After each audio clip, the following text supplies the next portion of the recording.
Welcome into the Broke Jumper Podcast. He's Your Holiness Tyree Pope. I'm Dylon Klubz, and it's a brand new year, 2022 now, but still the same podcast. We're still going to be talking sports, NBA, NFL news, some college stuff as well. A lot of stuff going on since our last podcast right before the new year. Tyree, how we doing? Good, man. After the holidays, we're just getting back to it, getting back to everything. Oh, I definitely feel that, man. That break was nice, but definitely too short.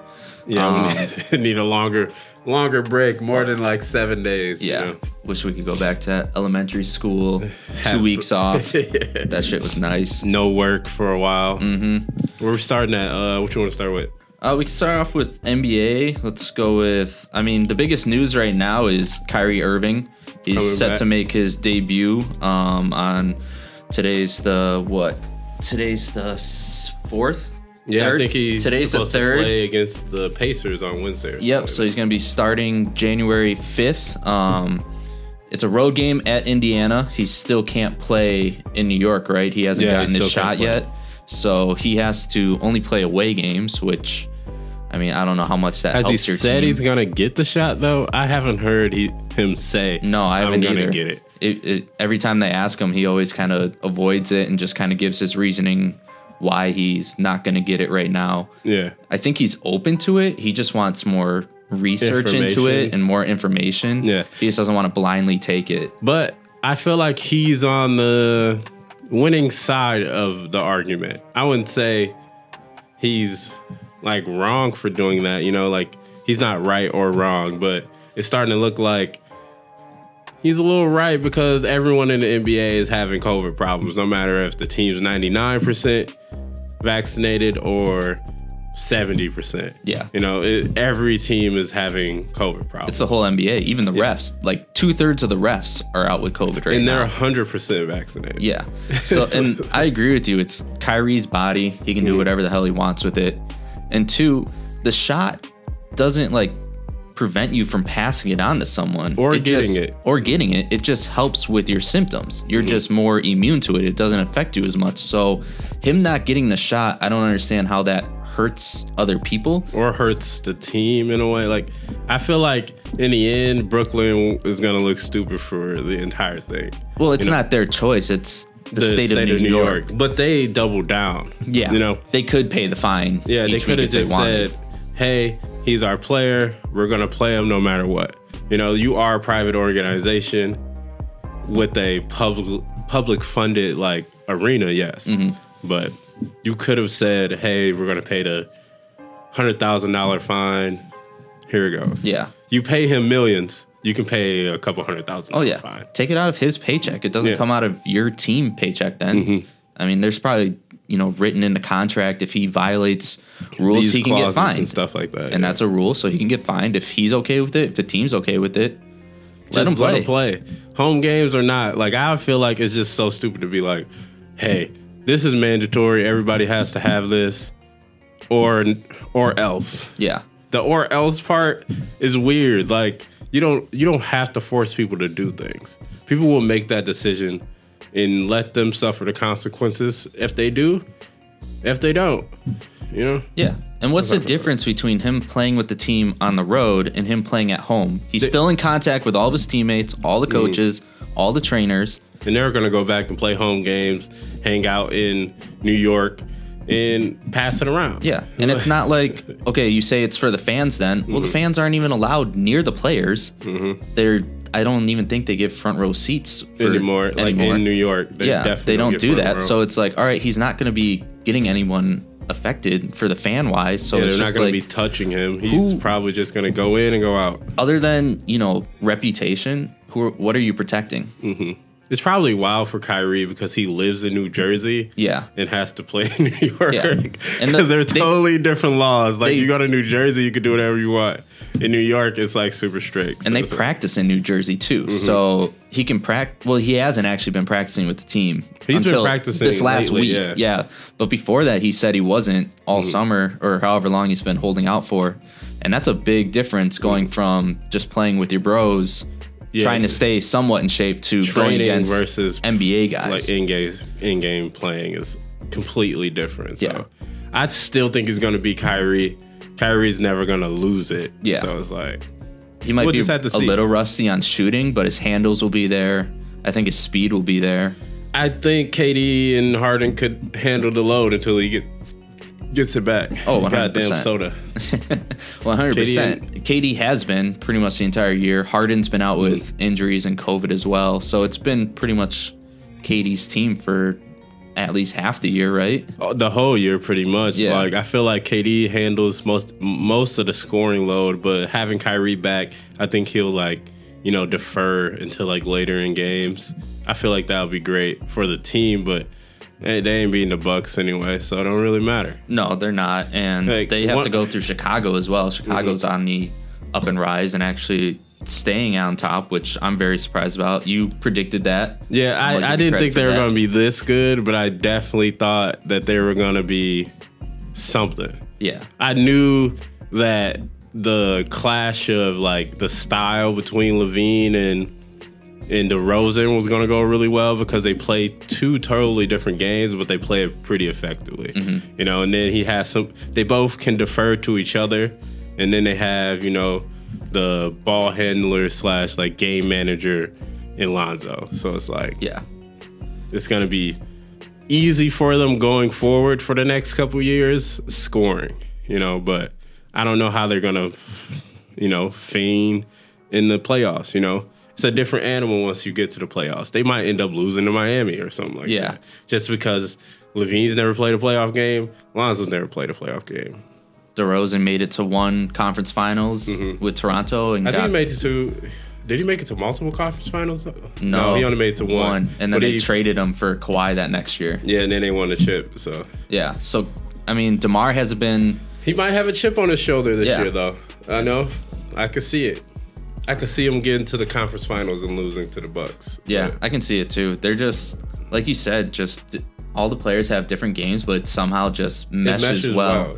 And Billy Donovan is doing a great job at just letting them do their thing instead of trying to either overcoach, implement an offense that doesn't fit, force everything.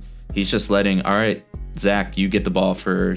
Go 2-3 minutes, go do your thing. DeMar, go 2-3 minutes, do your thing. Yeah, running plays for each one of them that is actually effective. It actually works. I watched the game against Washington where DeRozan hit the game winner. I watched some of it, and then we left B-dubs and we went home, and I see on my phone that DeRozan hit the fucking game winner, and I'm like, we should have stayed for 2 more minutes. He hit back-to-back game winners and back-to-back nights. First NBA player to do that. That's wild. He's good. He's always been a good player, but I feel like the situations have never been where it is right now. He's in a big market city, and he's actually going to get the clout or whatever that he needs. He's not in Toronto or San Antonio. Yeah. He's got another superstar around him. I mean, Zach LaVine, great. They're 1A, 1B on that team. Yep. But Zach LaVine's a once in a generation type athlete. So it's having that right next to you it makes everything probably easier. Yeah. No double teams coming your way. And he goes from, Kyle Lowry as your number 2 on Toronto, which that's not a great number 2. Or LaMarcus Aldridge as your number 2. Yeah, in San Antonio, who else was down there? Patty Mills as your number 2. Patty Mills. San Antonio had nobody the last couple of years.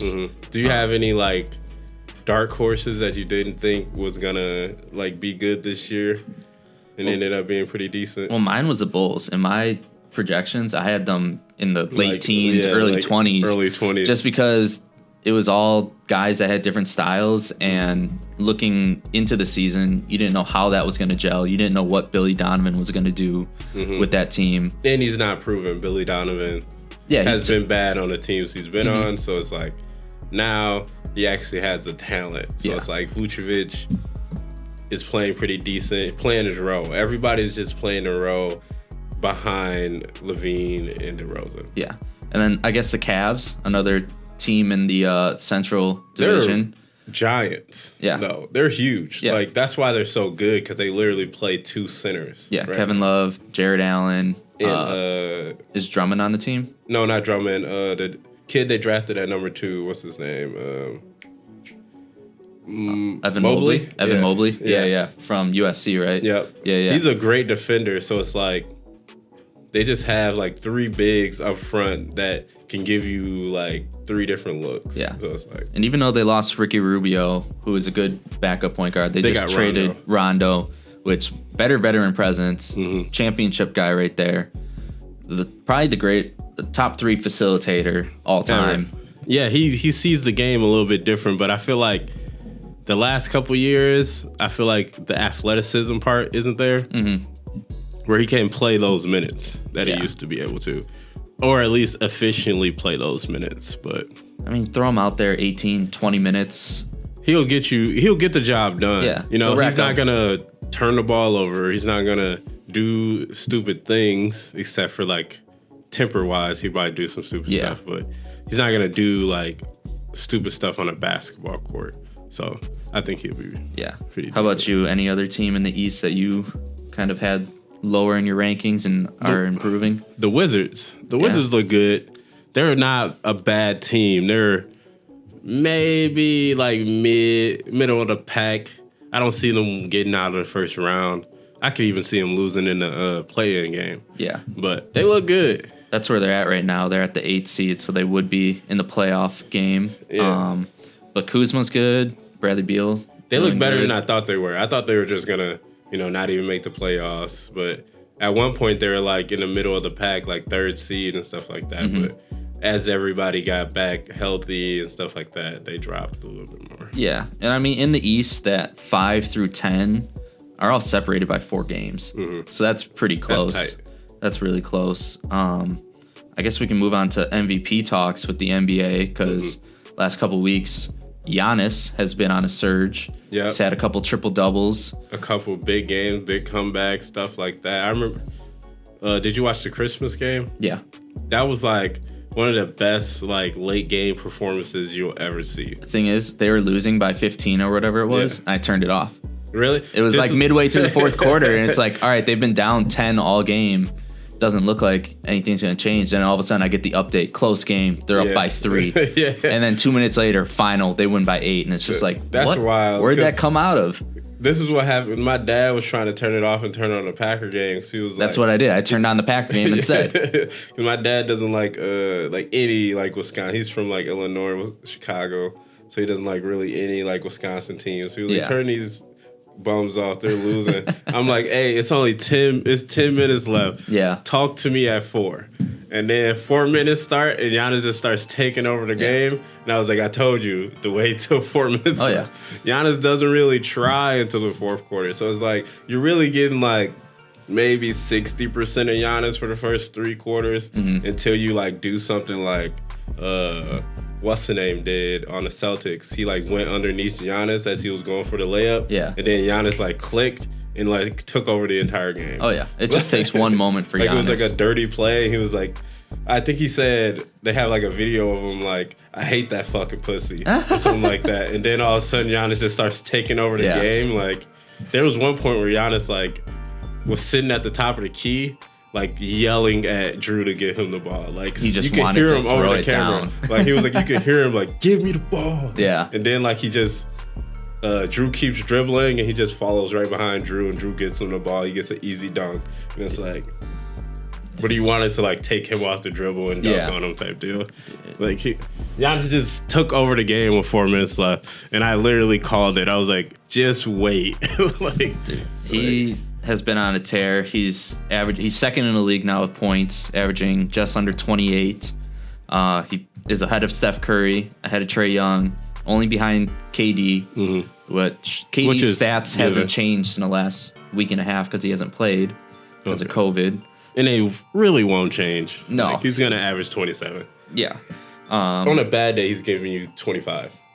But DeMar DeRozan, he's pushing his name up the MVP talks. He's averaging. He's 5th in the league at almost 27 points a game. And then Levine's at like 24. No, Levine's right behind him at 26 as well. Really? They're averaging 52 points a game? Yeah. That's right. That's wild. They're 5 and 6.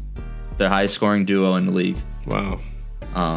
Jokic is putting up numbers like he did last year. He's averaging 25, 13 and 7. They're just not winning. Yeah, they're at the 6th seed, I think. They're not. If they were like the 2 seed or something like that, he'd get. They're at the 5 seed. And he won it when they were the 4 seed last year. Really? Yeah. I didn't think he should have won it last year. Last year was a down year, and they had voter fatigue from Giannis. Yeah, they couldn't give it to Giannis again. So but Giannis literally had the exact same stats. Yeah. I mean, Jokic had great stats. Don't get me wrong, but he always has great stats. But I just think like his stats are like sometimes empty because he needs someone else to be like that guy. Yeah. So it's like he's good, but he's not that guy. Yeah. Jamal Murray was that guy. Yep. He needed someone to be that guy who could take over games.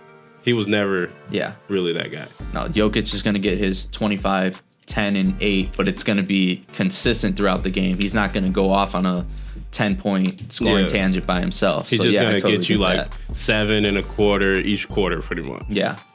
But it's going to be all set plays too. It's not going to be like, all right, throw it down to him. He's going to be posting a guy up, backing him down. That's not Jokic's game. Yeah, he does not play one-on-one at all. No, he's a small ball center at 7 foot. Mm-hmm. That's how he plays the game. He reminds me of like a little bit of Dirk. Yep, you're right. I'd say he's like the closest comparison to Dirk, but he has like crazy basketball IQ. Oh yeah, like insane basketball IQ. Jokic is probably the best passing center in the league. Best passing center ever, I'd say. True. I've never seen a center pass like a point guard, so it's like... Yeah, he's averaging 8 assists a game. Which is ridiculous. As a center. I want to see Jamal Murray come back this year, which is highly unlikely, but... Yeah.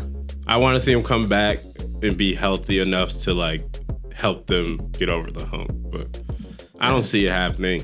They are, that team that could beat you at any moment, but yeah, Jokic is leading their team in the 5 statistical categories, kind of like how Giannis always does. I mean, Aaron Gordon as your number 2, which is not good. Yeah, Will Barton. And then MPJ is out. Michael Porter Jr. is out for could be a while. Yeah. He hurt his back again, which he missed 2 years from before. Yeah, he missed his whole freshman season in college because of that. His whole rookie season. So it's like, yeah, you gotta be cautious with that guy. That's why I didn't know why they gave him all that money. I agree.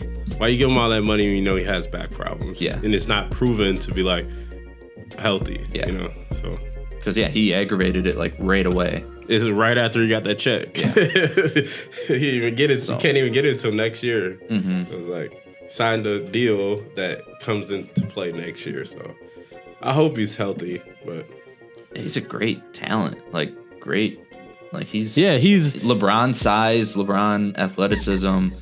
Poor decision maker though. Oh, very. Yeah. I don't think he's very good and has all the tangibles, but he doesn't have like the IQ. So it's like that's why it's he's perfect relied for him on his to be talent his entire career. Didn't get that whole mental side of the game. You're saying? Mm-hmm. Yeah, that's why it's like perfect for him to play with a player like Jokic who has that high IQ because he doesn't have that type of IQ. Like he takes the worst shots sometimes. Like I remember in the playoffs, in the bubble, I just see him taking like the worst threes ever and like almost ruining the game. Yeah. Like almost making them lose by the type of shots he was putting up. So and I know what you're talking about. They were deep threes too.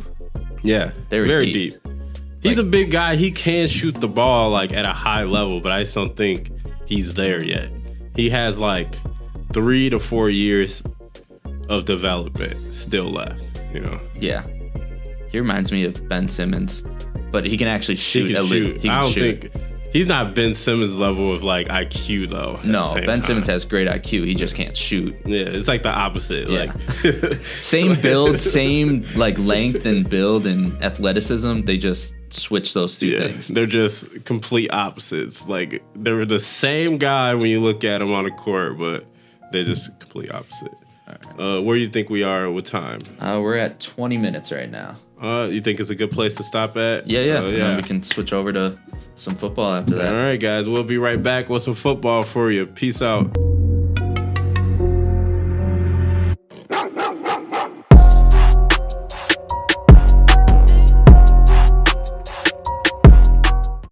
Welcome back into the Broke Jumper Podcast. He's Tyree Pope. I'm Dylon Klubz. We just got done talking some NBA news that's happened in the last couple weeks going into the new year. Now we got some NFL stuff. Playoffs are coming up. We're in week 18 now. Pretty much the whole field is set. There's a couple open spots in the NFL. Packers are number one. Packers locked up the number one seed in the NFC. Pretty much the entire for both things. Yeah, I think they're the number one seed on both sides. Yeah, I don't know if how home field works for NFL. NFL, I think. Do they just switch once each the year? Super Bowl is set, it's like no one has home field in the Super Bowl, so it's like it doesn't really matter. It only matters for the other parts of the playoffs, like the coin toss. That's all that matters for in the Super Bowl. But Packers locked up the number one seed. MVP race. I mean, that's up for grabs. I think Aaron Rodgers locked it up. Yeah.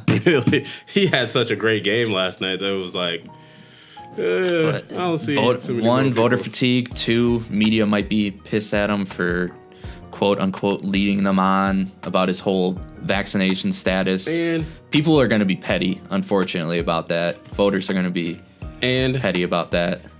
And he didn't lead you on. The NFL knew he didn't have it. Yeah. So all you had to do was ask the NFL. The team knew and the NFL knew. That's all that matters. He can tell any lie he wants to the media. Yeah, coaches and players do it all the time. You hear it with coaches. Is that guy still on the team? No. Or, yeah, he's still part of the team. The next day he gets cut. Yeah, always. Bruce Arians just lied. He totally did. I mean, AB news. That's the big news out of this weekend, too. If you didn't hear, Antonio Brown walks out on the Buccaneers halfway through the game. Takes off his pads, jersey, throws that to the bench, takes off his gloves and undershirt, throws that into the sands, does jumping jacks in the end zone. Basically got his money's worth like a MLB manager when going out. I thought that was hilarious. But there's a lot of back and forth story. He said, she said, in this. So here's what I've heard. It's Antonio Brown's been dealing with an ankle injury for the last 2 months. Even before his suspension for the whole fake COVID card, he had already been out with this ankle injury.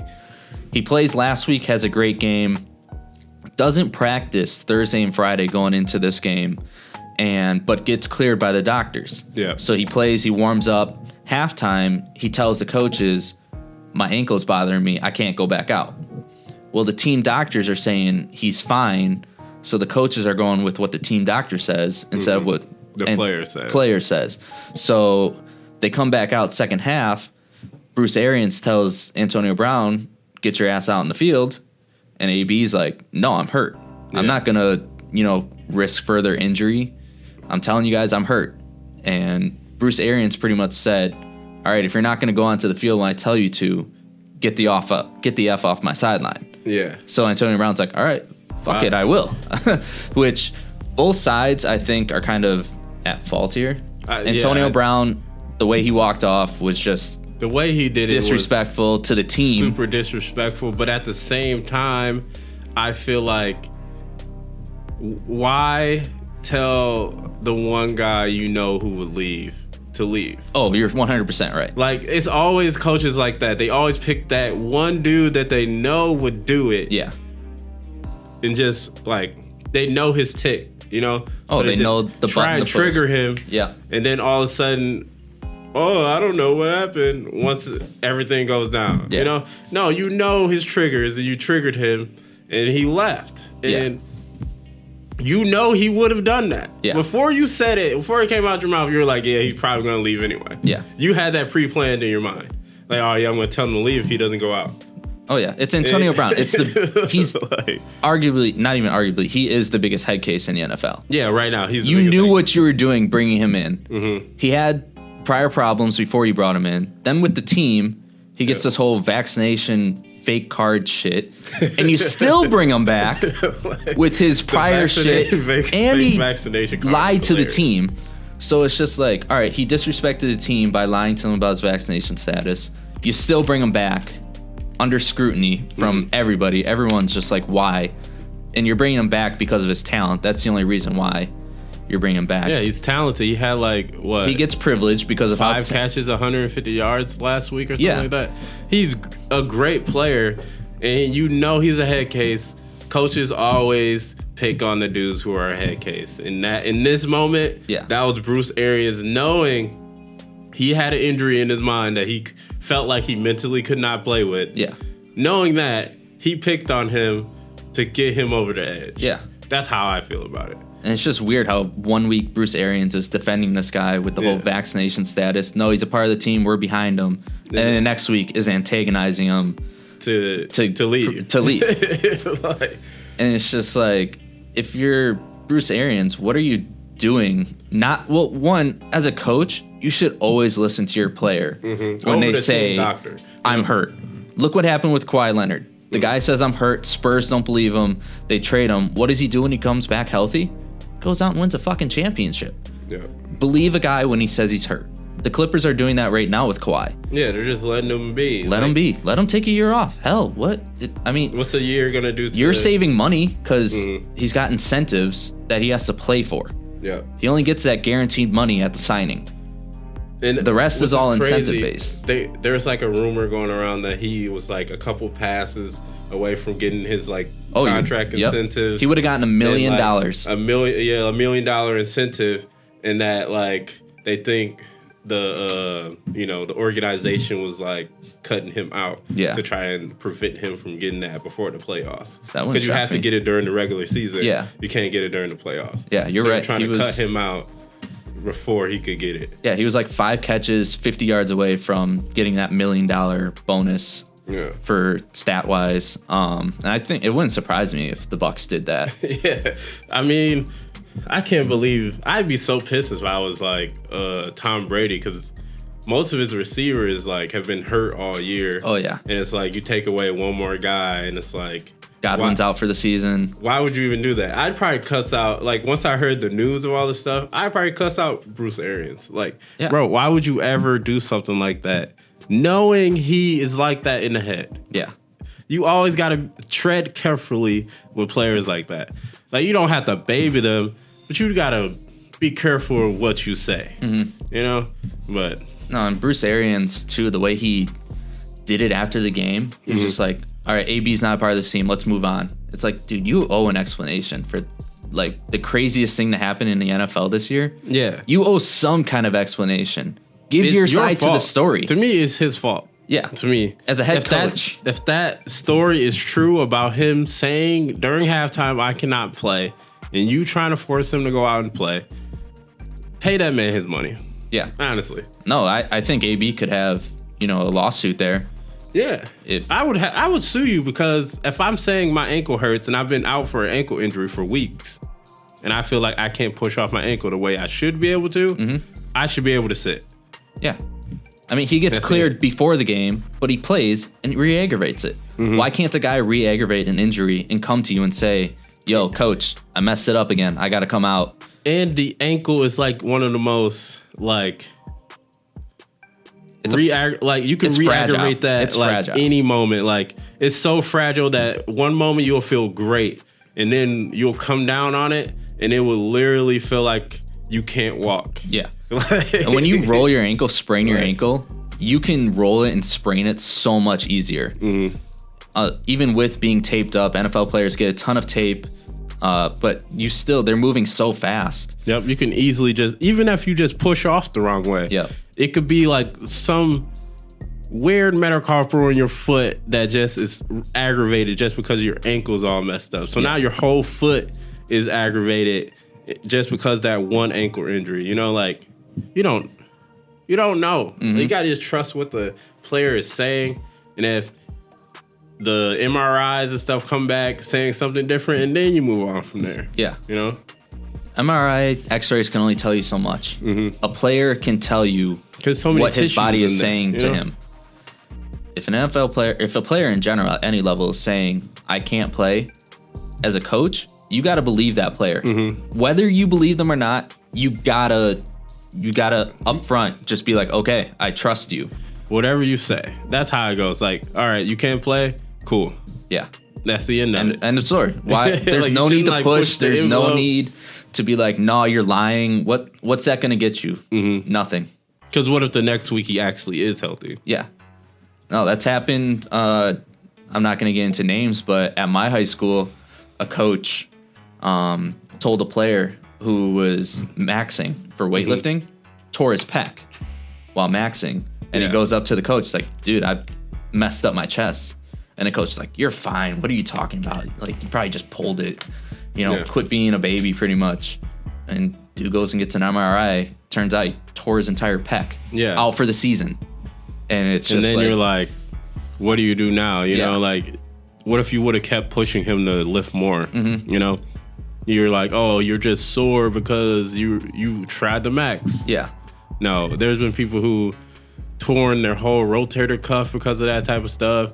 There's been so many injuries because of like coaches being like, oh, don't be a man. Just be a man about it. Like, no, I fucked up my ankle and it looks like a fucking melon or something like that. Like, that's happened so many times. Like, oh, yeah. I'm thinking of NFL, another player who put it all on the line and got injured. Earl Thomas. A couple years back, he was having contract negotiation problems with the Seahawks, didn't want to play, and they were like, well, you got to go out there and play. And he breaks his ankle, or he breaks his leg. You need your money. And then what does he do on the way out, getting carted out? He flips off everyone. Flips off the Seahawks, flips off their fans. He's just like, F it. I didn't get my money, and now I just got an injury, which is going to bring me way down on valuability. Get any of the money I was supposed to get. Yeah. When I've like helped build this organization. So like, I totally get AB not wanting to play. You don't want to injure yourself. The person who knows their body the best is themselves. No one else can tell you that. And I mean, that's why I agree with college kids who are skipping bowl games. A lot of kids skip bowl games. I mean, who was it? Ole Miss's quarterback. He's a top 5 quarterback this year. I think like 8 players on Ole Miss skipped it. Their quarterback stayed. Players on Baylor skipped it. Yeah, Ole Miss's quarterback stayed and played. He's like, this is my team. I got to go out and play for my team. Gets hurt third play of the game. Wow. Messed up his leg. Was on crutches the rest of the game. Couldn't put any weight on it. Nothing. I would be so salty. Yeah. I get it, like, bro, but you're worth money now. Oh, yeah. The moment that last regular season game or conference playoff game is done, that's all you signed up for. If you're not playing in a college playoff, not worth it. Yep. Really. You have the Senior Bowl if you really want to show off one more time. You got combines. If you're a top 5 quarterback, stay your ass at home. Yeah. But yeah, really? So I mean, a ton of college players took off, and that was a bunch of scrutiny. A lot of analysts are. They don't owe you anything. I know. Like, I agree with you. No player owes anybody anything. Like, especially a college player. Like, they don't owe that school nothing. Yeah. So I mean, you sign up for the 10, 11 regular season games. Bowl game, you're not guaranteed that, so you don't pencil it down on your schedule for a guarantee. So it's just like, all right, if it's not a guarantee, why prepare for it? Why go risk myself? Or why play anyway? Hold on. Sorry, bro.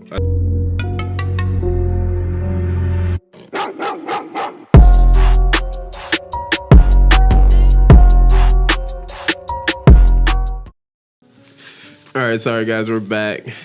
Welcome back in. We're talking some NFL stuff. We were just talking about AB and his drama, if he was really injured or not. We both believe that he was, and even if he is faking it, you can't tell a guy he's faking an injury. That's really disrespectful to that person. Disrespectful to all the work that athlete has put in general.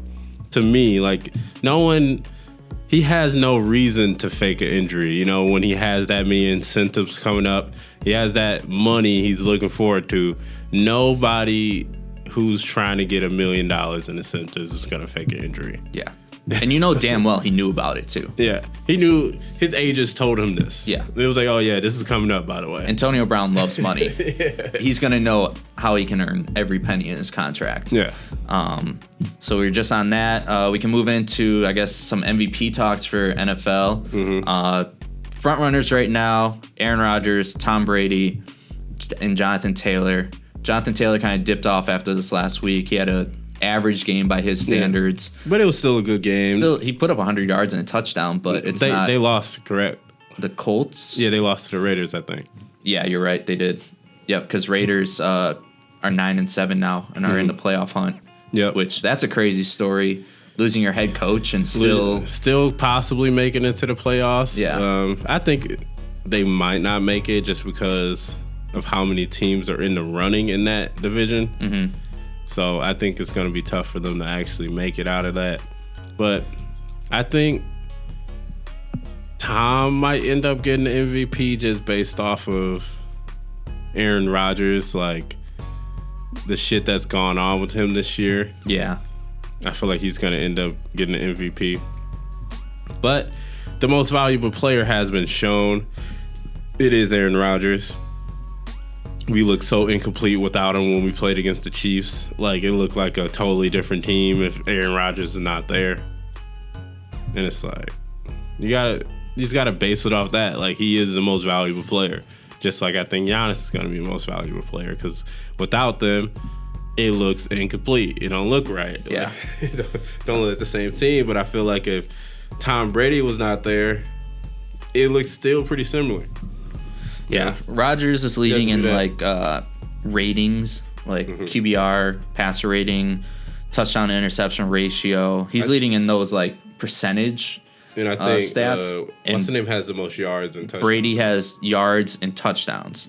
But so it's just like about it. Didn't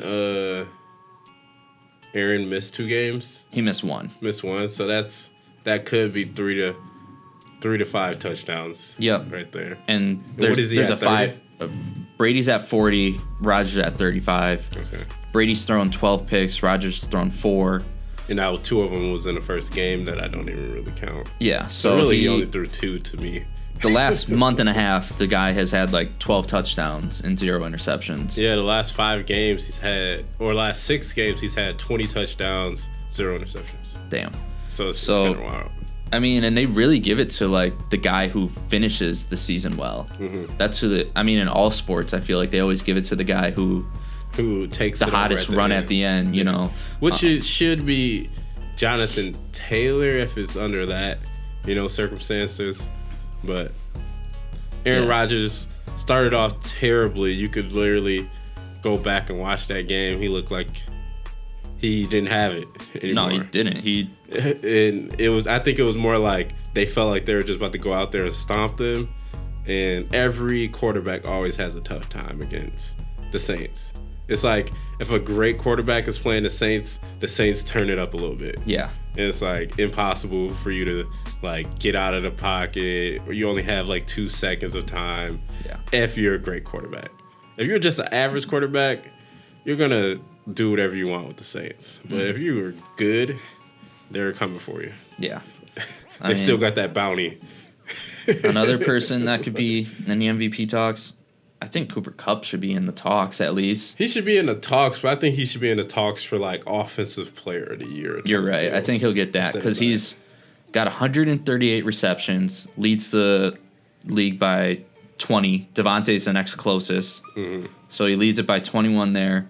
He's at 1,800 receiving yards, most by 300. He could get up to 2,000. He could. Like, yeah. If he just because the Rams have something to play for in Week 18. Yeah. They got a playoff spot, but they could still clinch division. Mm-hmm. He has the most touchdowns. He's got 15. Next closest is Jamar Chase, who just went off. Dude, I was watching that game. It was like they were not throwing it to a single other person. They were like, he has the advantage. We're forcing it to his ass. Because there was one possession where they threw it to him 6 times in the possession. Yeah. And then in the red zone, they threw it to him 3 times until he got the ball. Yeah. Like, it was like... Well, did you see Joe Burrow's post-game conference? No. He was like, everyone knows the meme. F it, Jamar's out there somewhere. Just toss it up.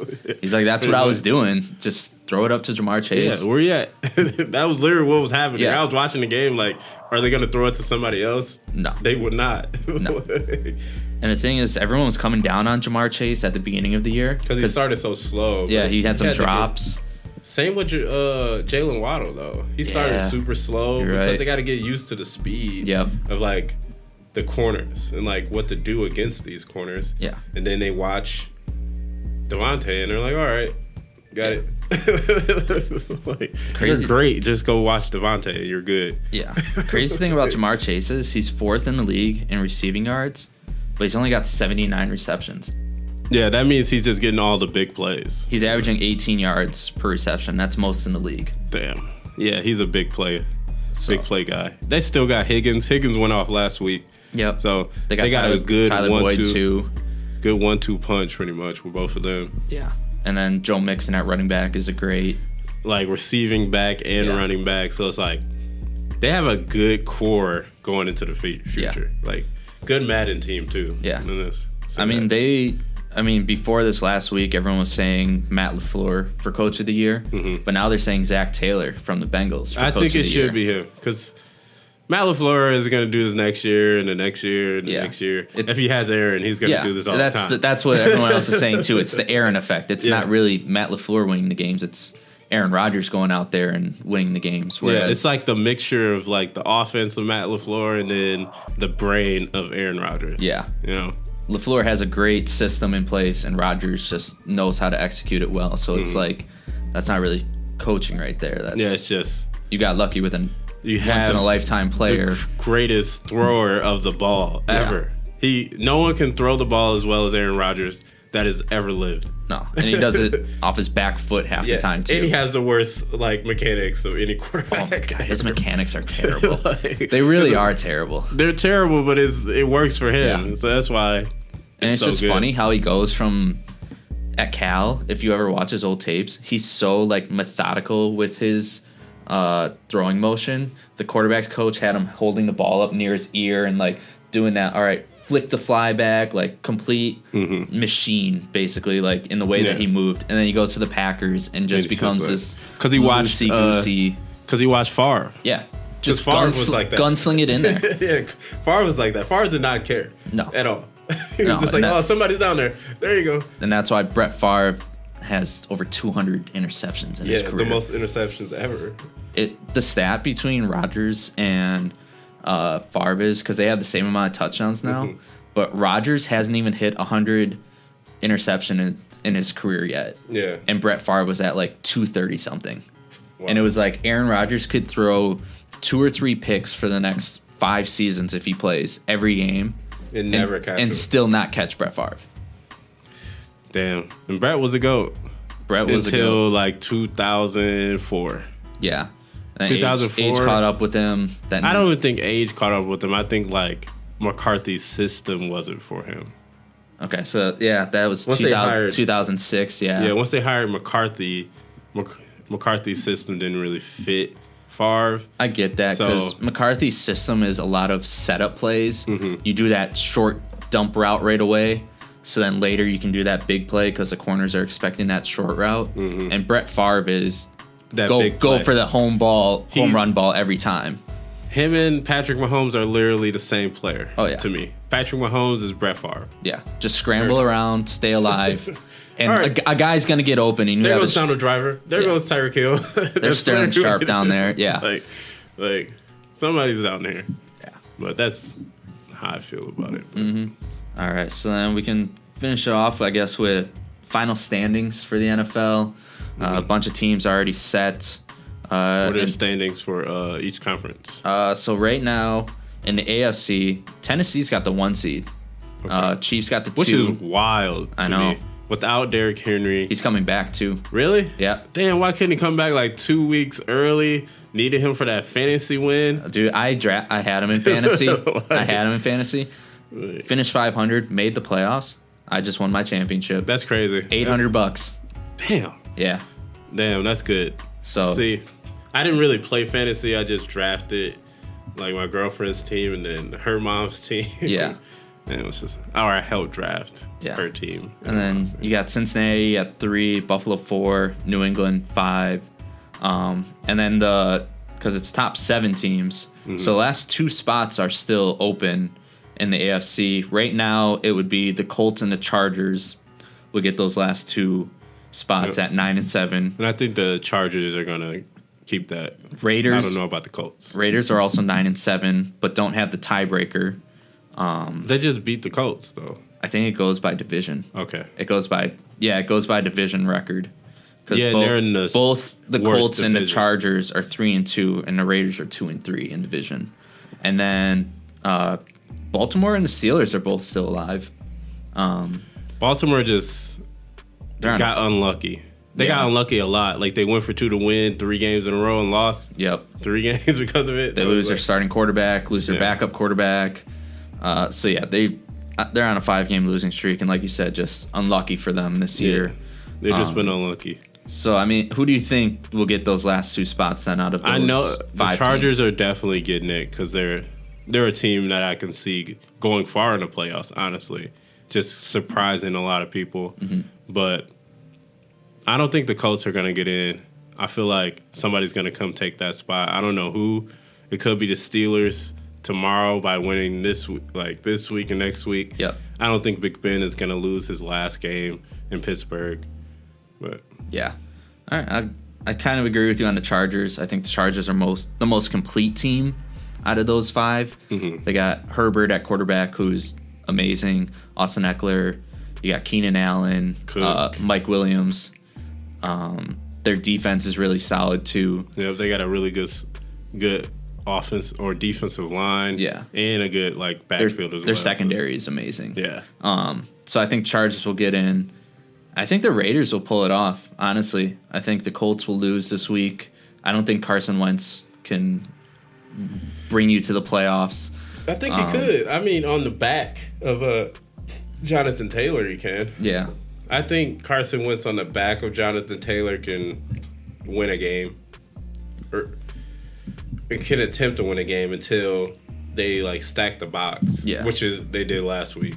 It was you're going to still get 100 yards, but you're not about to score 5 touchdowns. Yeah, it's going to take you 30 rushing attempts to get that 100 yards. Yeah. But yeah, I think the Raiders will do it, and that's a great comeback story. They lost John Gruden middle of the year, and they were at 500 then, maybe a couple games under. And I don't know who they're playing really good though. Interim coaches, earlier in the year, they're playing really good under John Gruden, but yeah, and I don't know how they're doing it. I mean, a lot more controversy. They lost their number 1 receiver, Henry Ruggs, because he was an idiot and decided to drive drunk. Did you see the video though? Dude, it was terrible. Oh my god, that was terrible. The video was so bad. Yeah, him and his girl just sitting there. Fast, though. He was going so fast. You see him just past, and it's dude, why would you ever be going that fast though? And on those roads, I go to Vegas all the time, and that's where it was. I got family out there. Those roads are 40 tops. Yeah. And he was going damn near 200 on a 40-mile-an-hour road. Damn. Dude, and it's there are a bunch of turns into residential areas on those kind of streets too. It's not just some long ass highway. No, he was in a residential area going 180 miles per hour. Yeah. That's the price you pay to have a team in Vegas though. True. No lie, you're gonna have shit happen like that because they have so much money. Mm-hmm. It's you're in Vegas, you have so much money. Things like that are gonna happen because players are humans. Yep. You know, it's they make mistakes too. Unfortunately, Henry Ruggs made a big one, a very big mistake. Big one. I think we can end on that. Yeah, we got sad right there, but yeah, thank you guys for tuning in. Broke Jumper Podcast. Remember to subscribe, rate, review. Thank you guys for tuning in. Peace.